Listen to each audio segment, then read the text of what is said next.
Hi, my name is Lynn, and thank you for joining me for this crafting session that I'd like to share with you.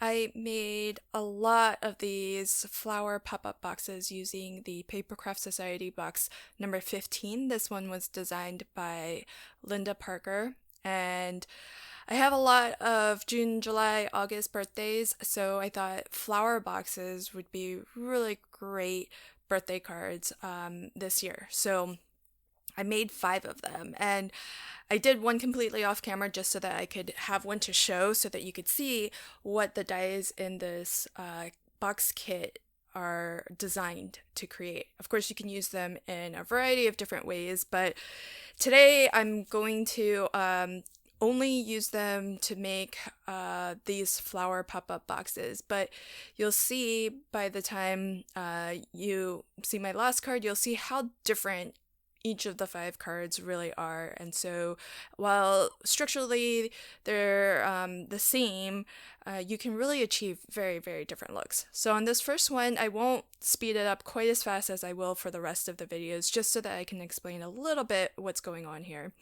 So I started by inking my back panel. And that scallop top edge, there is a die in this kit that will actually cut you that edge. So it's really fantastic. And it has a separate kind of design die to go along with it if you want to add like a pierced dot pattern right along those scallops. So a lot of different options there. I love that you get those edging dies that you can use on both your back panel like I have there, as well as for the top flaps of your box, which is what I'm working on now. So you need one of these die cuts, and this will be the front and the 2 sides of your box.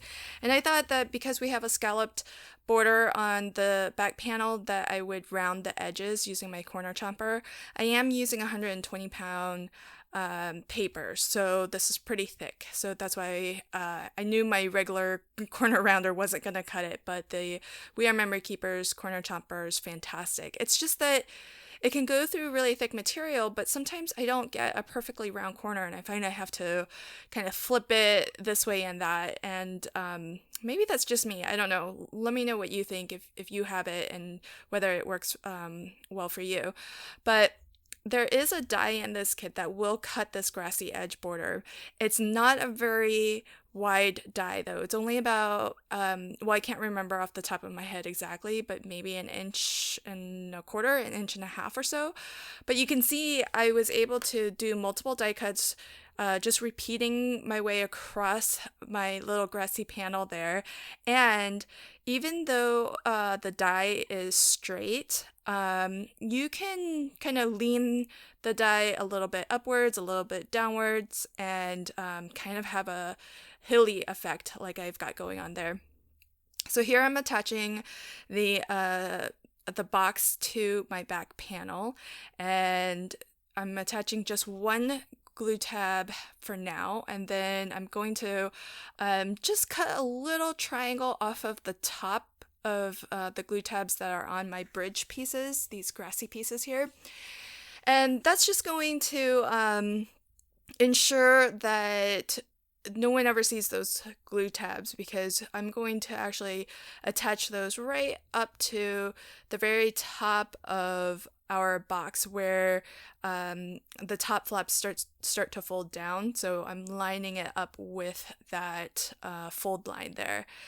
So I'll start with one of the bridge pieces and making sure that it's straight. I'm also making sure that the glue tab isn't crossing over any fold lines. So we want everything to fold nice and flat when this box is closed, because you actually can, even though it can pop up, stand up, and have all this beautiful dimension, you can still actually fold it down flat and put it in an envelope. I think, oh, I should have measured this because I haven't made the envelopes yet, but I think it'll fit into a 5x7. I do think it's larger than a standard USA 2. So So I don't know for certain on that. I should probably check and then I'll put it in the description box if I can remember. But here I just snipped off a little bit of the glue tab just so that I can reduce the distance between these two bridges. And these bridges you do have to cut yourself. There isn't a die, but it's a really easy cut because just take any scrap that you might have. I mean, these are only, I think, maybe half an inch. And you can, make it up to, I think, an inch and a half, which is that bottom portion of the box. And I cut my strip to 6 inches wide, and I scored half an inch on both sides. I do see a little bit of my grass hanging over the edge here, so I'm going to trim that off just to make sure that this fits entirely within the panel, the front panel here. So I'm gonna fold the glue tabs on my two bridges down, and I'm gonna fold the side right over top of that, and then I'm gonna close the back panel on top of that. So everything is getting glued down and secured at the same time, and by doing it this way, you know that your card will fold flat, entirely flat. So I'm just going to just really burnish aggressively, make sure that that glue sticks. I do like using a liquid glue because you'll have a nice permanent strong bond, and nothing's gonna kind of come apart on you. But see how we've got the different levels of grass there? I decided that I was gonna.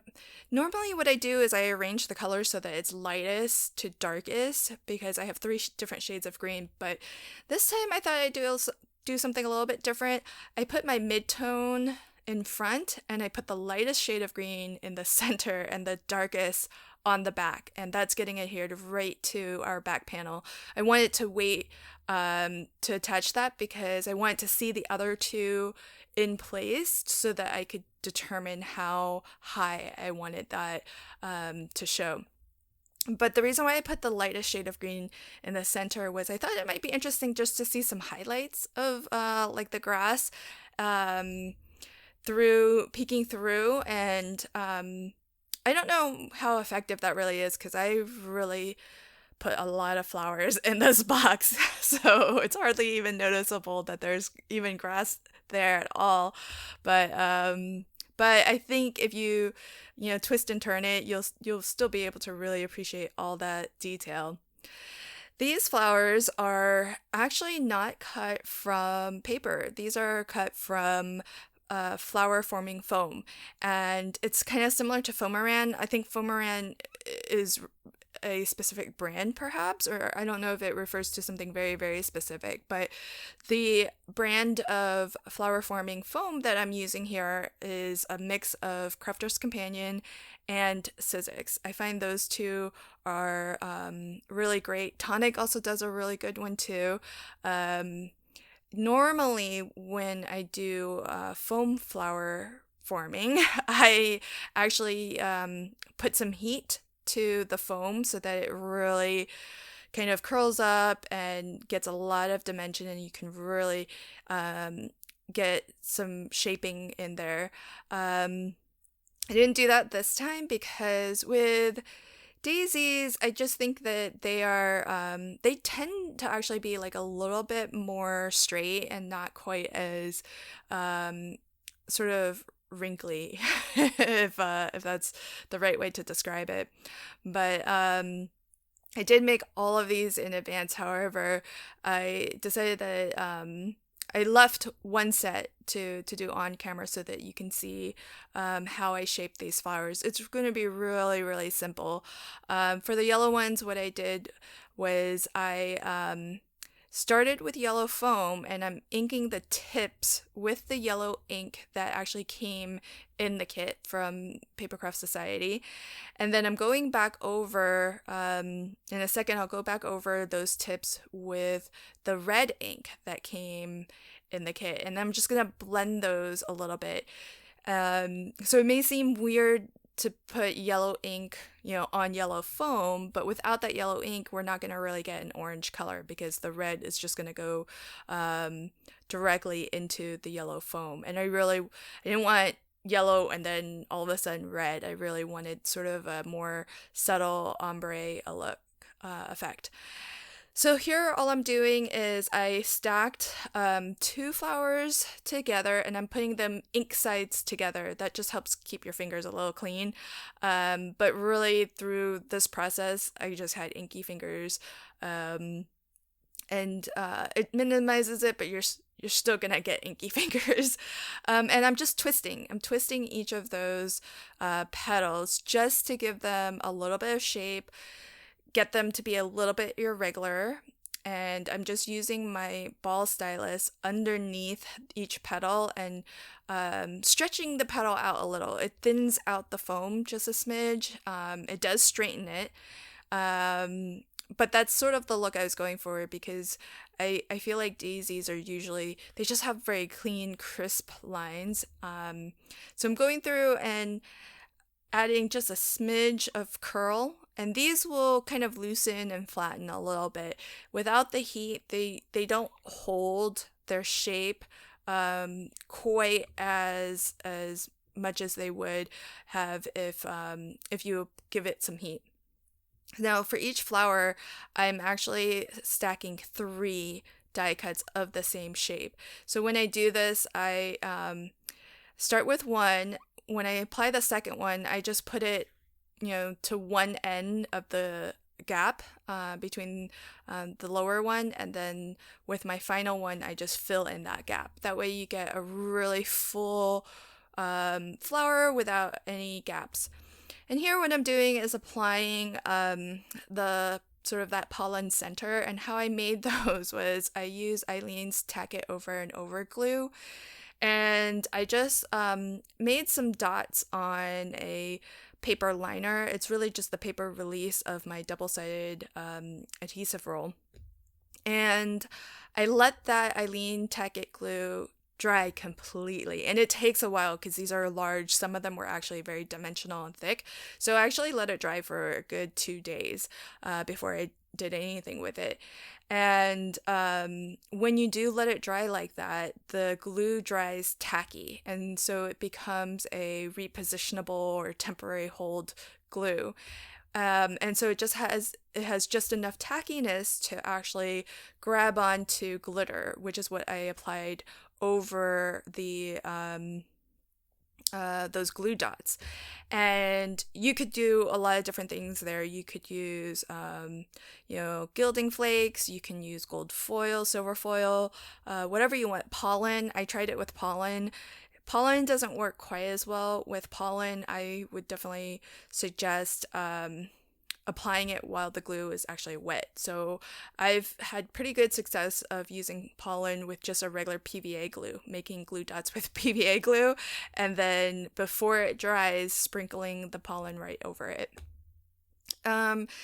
So here you're just going to see me do some flower arranging, and my approach to this was to start from the back and then start with the largest flowers and then fill in the gaps as I went.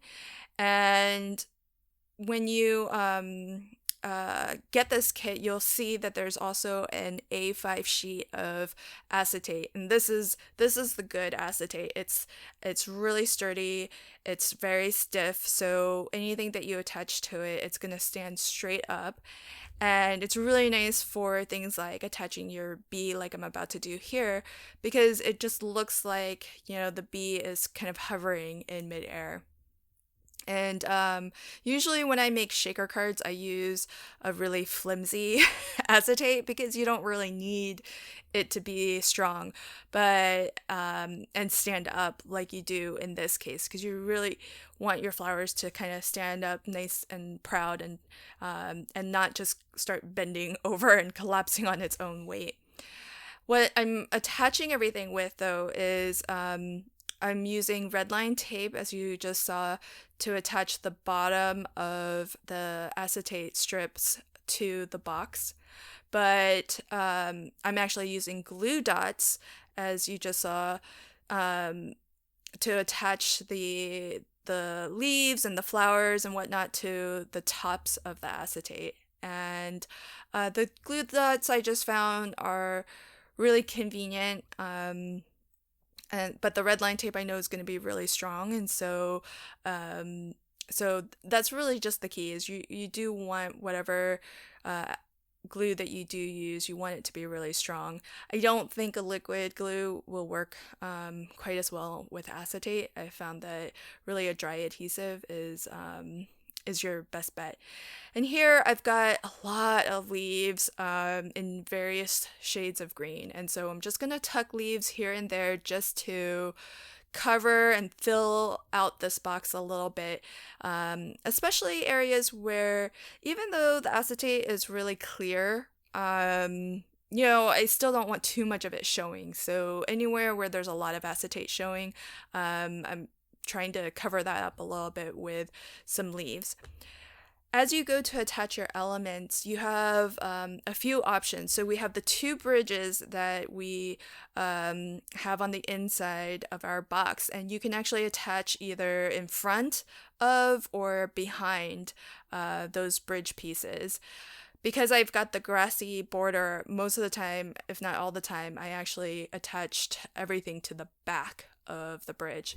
I did lose a little bit of footage, or possibly I just wasn't recording when I did this, but I used my ReArt Memory Keepers foil pen, which is really, really awesome.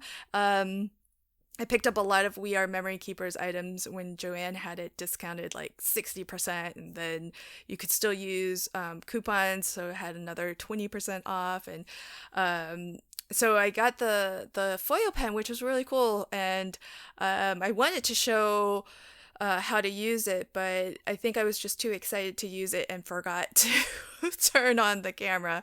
But I wrote out happy birthday. So that's just my own handwriting on white paper, gold foil on white paper, and then I just used some gold cardstock out of my stash to have like a little backing plate to that. And so I really love making foam flowers, and it's just so beautiful. I might try it again with some heat and see if it makes a big difference. But here I'm using paper flowers, and the rest of my boxes will use paper flowers. I found though that with the paper flowers, I only need 2 die cuts to really fill it out. I think with the foam, squishing it and doing all of that manipulation tends to make the petals just a little bit smaller, perhaps, and so I needed 3 die cuts to really get that fullness. But with paper, you really only need 2. At least, for my aesthetic, what I found was looked nice. So the pattern paper that's on that back panel, that did come in the kit. But the solid green cardstock that's at the bottom of our box, that's just out of my stash. I just tried to find something that would complement some of that dark green that's in the pattern paper. There was a green solid color cardstock that came in the kit, but it was more of a, it was more for like leaves. It was a brighter green. So I didn't find that it was the look I was going for. With this box, I'm actually going for like a really tone on tone, really subtle, so and very classic. So it's kind of what I generally think of when I think of daisies, like white or yellow daisies. And so all of my flowers are going to be white, yellow. I've got some that are sort of a mustardy yellow / orange, and so I'll mix those in too. But I really wanted to kind of keep the color palette very tone on tone, and so I cut for my acetate strips. I started out at 3/8 of an inch. But then towards the end, I was kind of conserving, and I knocked that down to 1/4 of an inch, which I think is still strong enough to really hold, especially the smaller ones. the smaller flowers, and definitely the leaves if you need to put your leaves on acetate. Most of the time I was able to just stick the leaves onto whatever acetate was holding up my flowers. What I'm doing here is just die cutting just a few more white flowers because I specifically wanted white. When I did the prep for this, I actually just did a lot of die cutting, a lot of flower shaping in front of the TV. And I didn't have any clue what look I was going for. In fact, really, this die set, this kit is a really good scrap buster because literally what I did was I just pulled out all of the little bits of scraps that I have, 2 inches, 3 inches, 4 inch scraps, just like all of those small little scraps, and I just die cut them all. I die cut leaves from them. I die cut flowers from them, the stamens. There's like 3 different size and shape stamens, and some of those are really small. They're like 1/2 inch by 1/2 inch, and so even your smallest little bits of scrap you can use up. And it was actually really satisfying just turning, all my scraps into flower petals and leaves and whatnot.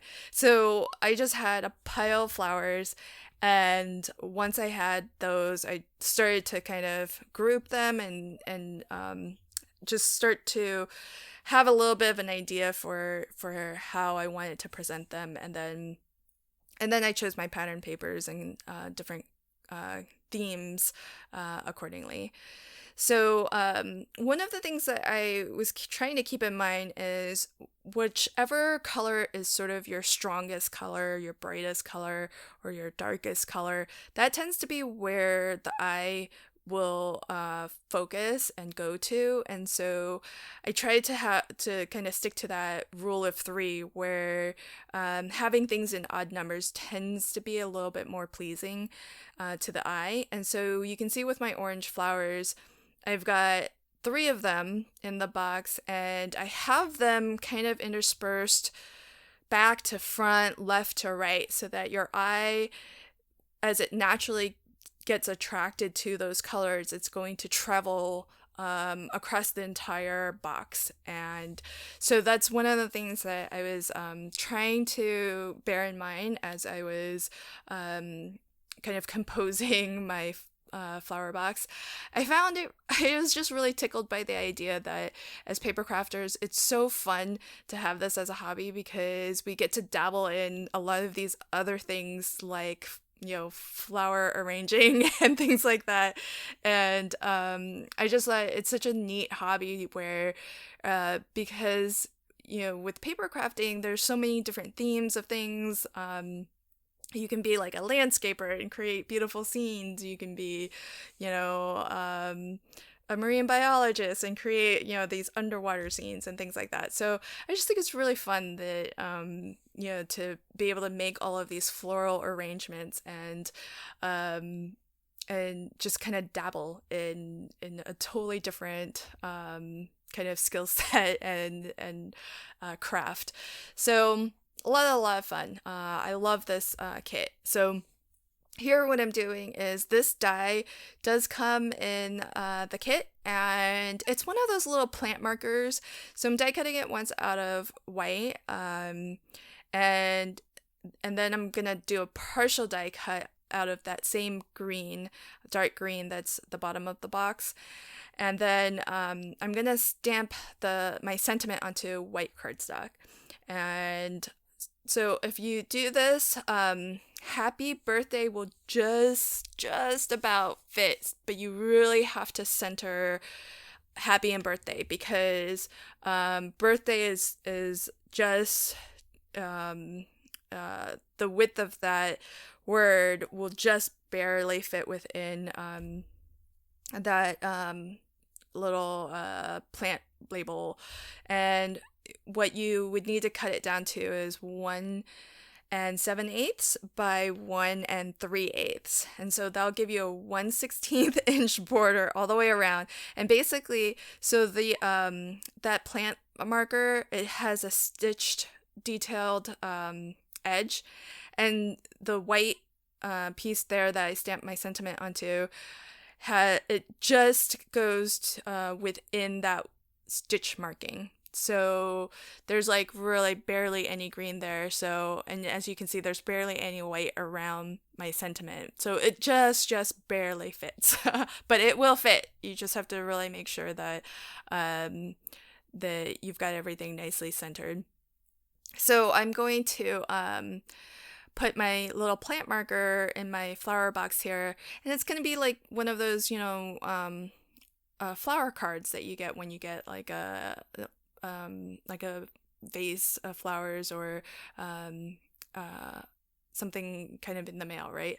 And what I'm using here is some Wink of Stella, and it just gives a little bit of sparkle on the leaves. And I'm only touching up the yellow and sort of the orangey flowers. So I really like interspersing just a couple of the orange flowers, because that really just makes it sparkle just a little bit, gives it a little bit extra interest. I lost a lot of footage here, so I apologize, but what happened was I had some last minute kind of design decisions I needed to make with regards to what I would use to apply those little dots at the top. I was thinking perhaps Nuvo drops or sequins. I didn't know what, and so I was just temporarily, putting different things down, trying different things out, and I had my little bottle of gold micro beads by me, and I tried those out, and it looked fantastic, and so then I just started doing it, and I totally forgot to hit record. But I'll describe what I did. So I mentioned earlier that you have two different dies. You've got the scallop border die, but then you've got this piercing detail die that will cut little holes in that scallop pattern. And so what I did was, on my back panel, I only used the scallop die, no piercing details. I cut a totally separate panel from a second sheet of paper with both the scallop border edge and the piercing pattern. I laid that second panel up to use as a template and lined it up with the backing plate in my box. And where each of the holes was, I just took a little ball stylus tool and made a little dent, just pushed right down into my back panel.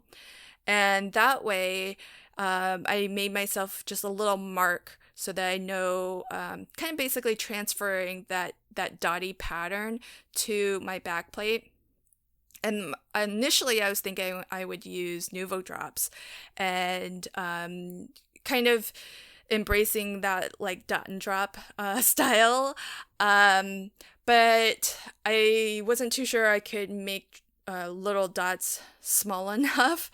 And so when I saw the micro beads, it just worked out so perfectly. And then I had already put the decorative panel on the back. That's just some tonic craft. It's actually their handcrafted paper, so it's the handmade cotton paper. It's gorgeous, and it has it already has that sort of like leather sofa look of like when they have the buttons sewn in. And so where each of those buttons would be, there's already some, like, you can see some of that texture in the crosshatch. So where each of those lines crosses, I put a little micro bead, and the gold matches up so perfectly.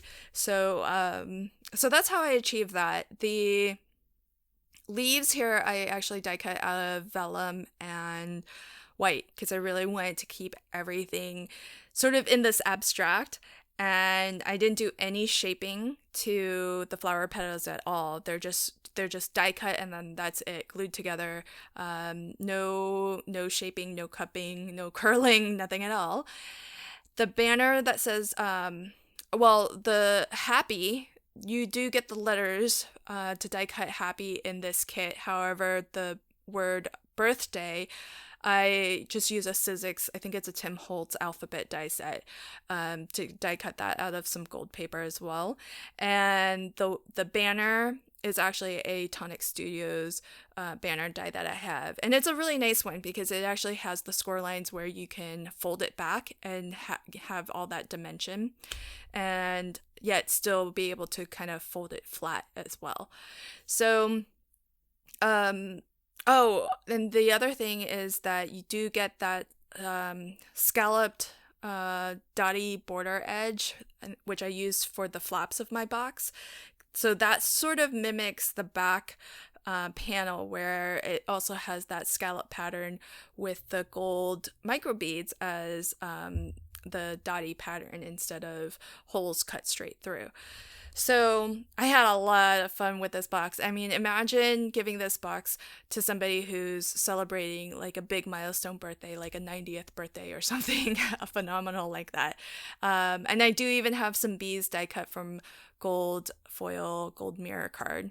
I just really love that box. That might be my favorite. I thought the flower forming one would be my favorite, but I do think that gold one just might edge it out by a little bit.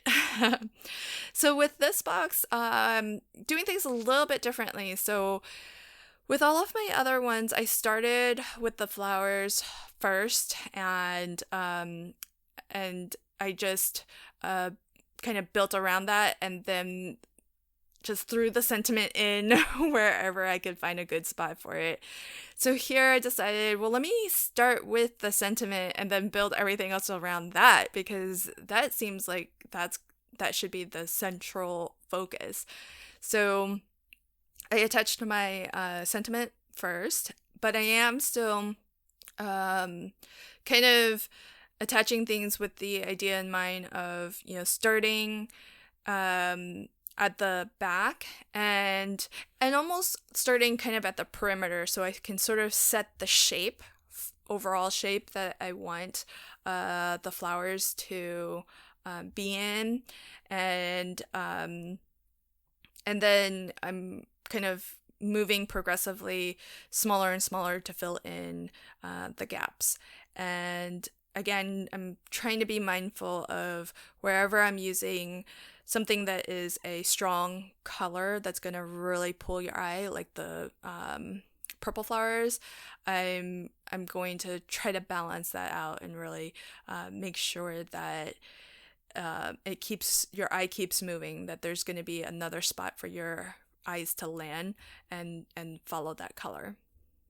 The other thing that I tried a little bit to do a little bit differently here on this last box, yeah, this is my last box, is I found that it could be a little bit hard to attach the leaves after all of the flowers were already in, because it was just hard to like get them, in place, and having to move everything else around in order to find the acetate to attach it to. So here, what I'm doing a little differently is I'm actually attaching the leaves as I go.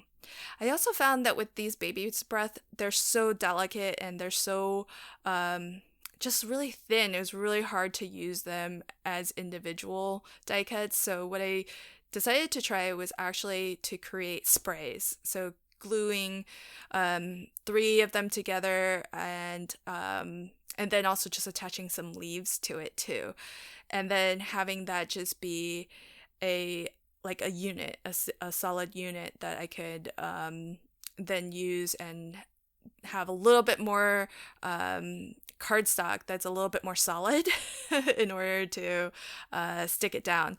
And that way I could also put it on like an acetate stand of its own too, because a lot of the times I was just adhering the leaves to the acetate that was already holding up a flower. And so that seemed to work pretty well, so I just made a bunch of them off camera. So I'm just showing you all the different kind of groupings that I have, and they're kind of nice. I definitely would recommend making these clusters because they're really, really nice kind of fill to add to your card, and it's just so much easier to work with those little delicate baby's breath flower die cuts.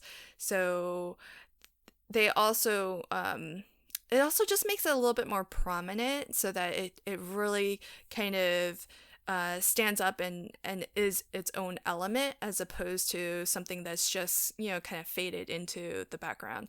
So I feel like with this box, it's a lot more the greenery and the baby's breath is just a lot more integrated with into the whole floral arrangement.